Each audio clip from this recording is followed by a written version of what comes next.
ने सौंपा है हम आने नहीं देंगे। यह भी सही है, लेकिन उसका मंसूबा यही रहेगा कि वह किसी प्रकार का समझौता कर सकता है सत्ता कितनी लोगों। नमस्कार, बिहार तक का खास चुनावी बुलेटिन देख रहे हैं आप और मेरा नाम है प्रेरणा। बिहार में महागठबंधन की सरकार बनी तो बिहार कश्मीर बन जाएगा। कश्मीर के आतंकवादी बिहार में पनाह लेने लगेंगे, ऐसा कहना है माननीय केंद्रीय गृह राज्य मंत्री नित्यानंद राय का। नित्यानंद राय हाजीपुर में एक रैली को भड़का रहे थे, माफ करिएगा संबोधित कर रहे थे। ऐसा ही एक संबोधन 2015 के बिहार विधानसभा चुनाव के वक्त गृह मंत्री अमित शाह ने भी दिया था। अमित शाह सुपौल में एक रैली को संबोधित कर रहे थे। उस दौरान अमित शाह ने कहा था कि अगर भारतीय जनता पार्टी बिहार में हार जाती है तो पाकिस्तान में पटाखे फूटेंगे। बिहार के एक बड़े चर्चित केंद्रीय मंत्री भी हैं, इनका नाम गिरिराज सिंह है। गिरिराज जी अपने सौहार्दपूर्ण और भाईचारे वाले बयानबाजियों की वजह से खूब चर्चा में रहते हैं। चुनाव के वक्त तो वो मुस्लिम, आतंकवादी, जिहादी, पाकिस्तानी जैसे शब्दों का इस्तेमाल करना कतई नहीं भूलते। 2019 के लोकसभा चुनाव के वक्त जब वो बेगूसराय से चुनाव लड़ रहे थे, तब उन्होंने कहा था कि इस देश में अगर किसी को कब्र के लिए 3 हाथ की जगह चाहिए तो उसे वंदे मातरम भी गाना होगा और भारत माता की जय का नारा भी लगाना होगा। अब इस वक्त मुझे मुख्यमंत्री नीतीश कुमार की एक बहुत ही चर्चित लाइन याद आ रही है। मुख्यमंत्री नीतीश कुमार इसका इस्तेमाल अपने हर मंच से किया करते हैं, वो भी पूरे कड़े तेवर के साथ। नीतीश जी कहते हैं कि उनकी सरकार कभी भी क्राइम, करप्शन और कम्युनलिज्म पर समझौता नहीं करती। सोमवार को खबर आई कि बीजेपी ने उन सभी नेताओं को 6 साल के लिए निष्कासित कर दिया है जिन्होंने पार्टी छोड़कर एलजेपी का दामन थाम लिया था। इन सभी नेताओं को लेकर यह कयास लगाया जा रहा था कि बीजेपी और एलजेपी के बीच आंतरिक साठगांठ है। दोनों पार्टियां आपस में मिलकर नीतीश कुमार को किनारे लगाना चाहती है। इसलिए पार्टी ने अपनी वफाई का सबूत देते हुए अपने उन सभी 9 नेताओं को बाहर का रास्ता दिखा दिया जिन्होंने पार्टी छोड़कर एलजेपी का दामन थाम लिया था।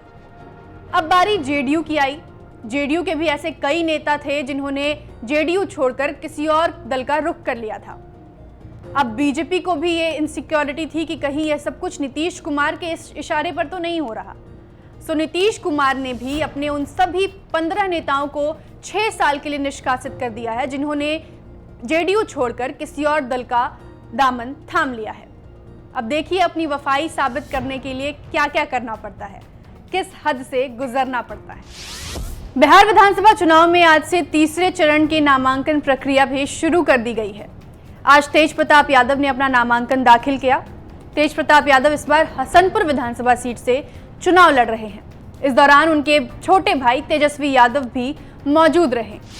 कोरोना काल के बीच तेज प्रताप के नामांकन में समर्थकों का हुजूम जुट गया।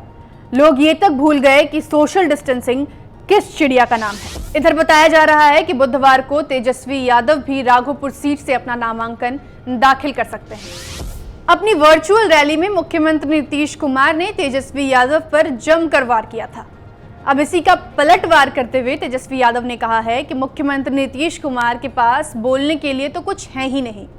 वो हर वक्त लालू राबड़ी के 15 साल के शासनकाल का जिक्र करते हैं, उन्हें अपने 15 साल दिखाई नहीं देते। मुख्यमंत्री नीतीश कुमार बताएं कि उन्होंने अपनी कैबिनेट बैठक में कितने बेरोजगारों को रोजगार दिया है। उन्हें हमारे बेरोजगारी के सवाल हास्यास्पद लगते हैं, लेकिन हम बार बार पूछेंगे कि आखिर इतनी मात्रा में पलायन क्यों हुआ। अब बिहार विधानसभा चुनाव से जुड़ी कुछ और जरूरी खबरें। एक तरफ चुनाव आयोग कोरोना काल के बीच ग्लव्स, मास्क, सैनिटाइजर से लैस पोलिंग बूथ की तैयारी कर रहा है। दूसरी तरफ इस टापू सरीखे पोलिंग बूथ पर अपनी नजर डालिए। ये नजारा गोपालगंज के एक पोलिंग बूथ स्टेशन का है।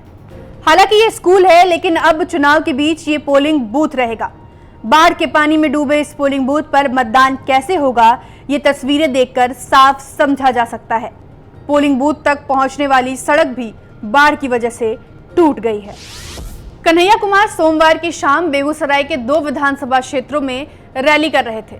इस दौरान कन्हैया का एक बयान खूब सुर्खियां बटोर रहा है। असल में कन्हैया ने कहा है कि लोग उन्हें देशद्रोही कहना बंद करें, नहीं तो वो बीजेपी ज्वाइन कर लेंगे।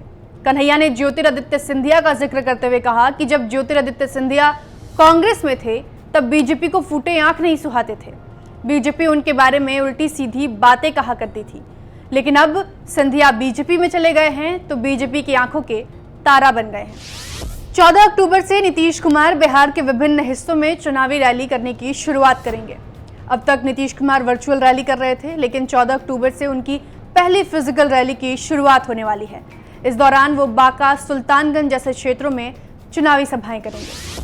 तो बिहार चुनाव से जुड़ी खबरों पर लगाएंगे यहीं विराम और चलेंगे अपनी चुनाव चिरैया के पास। विपक्ष द्वारा उठाए गए सवाल कि बिहार में काबा के जवाब में भारतीय जनता पार्टी ने अपने ट्विटर हैंडल पर भोजपुरी में ही एक गाना रिलीज किया है। बीजेपी ने लिखा है, जे पूछत रहल कि काबा ओकरा के लौकत बा बिहार में ई बा। तो आज के बुलेटिन में बस इतना ही। मिलते हैं कल इसी वक्त दिन भर की चुनावी खबरों के साथ। शुक्रिया। और सुधार बदेखा शिक्षा स्वास्थ्य द्वार हो, एनडीए के राज में बदलल आपन ई बिहार हो। IIT IIM बा देखा डबल बनी अब एम्स हो। ई सब बा परिवर्तन देखा साफ करा अपन लेंस हो। लौकता बिहार में ई बा।